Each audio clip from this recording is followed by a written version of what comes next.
আমি নাম ধরে বলছি, বিজেপির এজেন্ট পশ্চিমবাংলায় মমতা ব্যানার্জি। যদি আমি ভুল বলে থাকি আমার বিরুদ্ধে আইনত ব্যবস্থা নিতে বলবেন। বিজেপিকে আটকাতে হবে, আটকাতে হবে, আটকাতে হবে করতে করতে আমরা কি দেখছি, বিজেপি আপনার দরজার সামনে চলে এসেছে। কালকে বাড়িতে ঢুকবে, এখনো বলছে আটকাতে হবে। যার জন্ম হচ্ছে বিজেপি থেকে, বিজেপির গর্বে তৃণমূলের জন্ম, সে তৃণমূলকে আটকাবে ভাবতে পারছেন? আপনার হাওড়া জেলার কথা বলছি, আমার স্ক্রিনশট দিয়ে রাখা আছে। তৃণমূলের এক নেতা প্রকাশ করছে যেভাবে তৃণমূলের নেতারা রামনবমীকে নিয়ে উদযাপন করলে সে আতঙ্কিত আছে। একটা সময় সে আমাদের বিরুদ্ধে গালাগালি লিখে পোস্ট করতো, আর গত রাত্রে পোস্ট করছে, তাহলে তৃণমূলের নেতারাই এটাকে আরো বেশি প্রমোট করছে।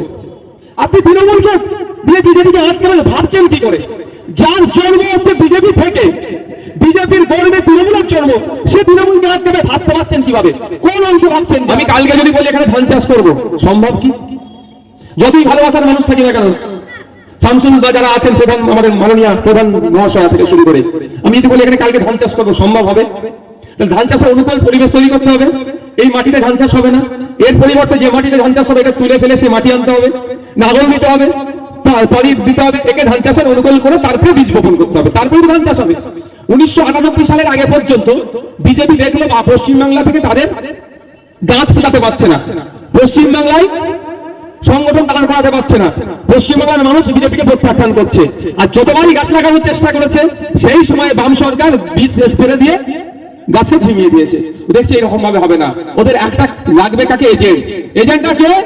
যিনি আজকে রমজান মাসে মাথায় ঘুমটা দিয়ে চলে আসেন, যিনি সংহতি মিছিলের নামে নতুন করে কথা বলাচ্ছেন, মমতা ব্যানার্জি। আমি নাম ধরে বলছি, বিজেপির এজেন্ট পশ্চিমবাংলায় মমতা ব্যানার্জি। যদি আমি ভুল বলে থাকি আমার বিরুদ্ধে আইনত ব্যবস্থা নিতে বলবেন আপনার এলাকার তৃণমূলের বন্ধুদেরকে। তৃণমূলের বন্ধুদেরকে বলছি, যদি আমি ভুল বলে থাকি আমার বিরুদ্ধে আইনত ব্যবস্থা নিতে বলবেন। এটা মনে রাখবেন, আমি যদি একটা শব্দ কোনোদিন ভুল বলি সেটাতে যদি আইনের ব্যবস্থা নিয়ে যেতে পারে তারা নেবে। আমি নাম ধরে বলছি, পশ্চিমবাংলায় বিজেপির এজেন্ট হয়ে কে কাজ করলো? মমতা ব্যানার্জি মহাশয়। এটা আপনাদের বলতে হবে না, এত লোক কেস খাওয়ার দরকার নেই, আমি একা কেস খাবো। কি করলো? 1998 সালে তৃণমূলকে ভেঙে তৃণমূল কংগ্রেস তৈরি করলো। বিজেপির অক্সিজেন নিয়ে যখন লালকৃষ্ণ আডবাণীজি, অটলজির সহযোগিতা নিয়ে পশ্চিমবাংলায় বিজেপির জন্য অনুকূল পরিবেশ তৈরি করতে লাগলো।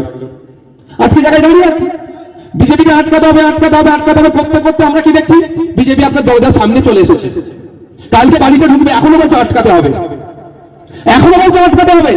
দুটো তিনটে এমএলএ থেকে 77টা এমএলএ হয়ে গেল। আটকানোর দায়িত্ব শুধু আপনাদেরই। আমি ক্রমশ বাড়ির মধ্যে ঢুকাচ্ছে, আপনার এলাকাতে ঢুকাচ্ছে, এখনো বলছে আটকাতে হবে। আমি আপনাদের বলবো, দেয়ালে পিঠ থেকেছে। কি দলিত, কি আদিবাসী, কি মুসলিম, সর্বশ্রেষ্ঠ নাগরিকের দেয়ালে পিঠ থেকে আপনাকে আমাকে সিএর ভয় দেখে ভোটটা নিয়ে নিচ্ছে। পাহাড় থেকে সাগর পর্যন্ত, জঙ্গল থেকে সুন্দর, দীঘা থেকে সুন্দরবন পর্যন্ত বাংলার মানুষ জেনে গিয়েছে আইএসএফ এর লক্ষ্য উদ্দেশ্য কি। মানুষের অধিকার সুনিশ্চিত করার লড়াই আইএসএফ আর সেটা জেনে গিয়েছে।